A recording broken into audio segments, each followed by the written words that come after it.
ఈ షడ్రకు మెషకులు వీళ్ళని ఆ దేవాతి దేవుని గురించి ప్రకటించకూడదని, వాళ్ళు పెట్టినటువంటి బొమ్మకి నమస్కారం చేయలేదని వారిని తీసుకొచ్చి 7 అగ్నిగుండంలో వేసి కాల్చాలని అనుకున్నటువంటి రాజు నోట దేవుడు ఏమని సాక్ష్యం పలికించాడంటే,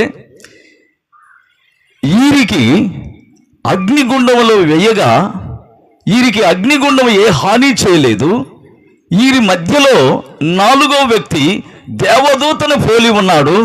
ఏమిటి వింత? వీళ్ళ దేవుడు గొప్పవాడు, వీళ్ళ దేవుడు శక్తిమంతుడు.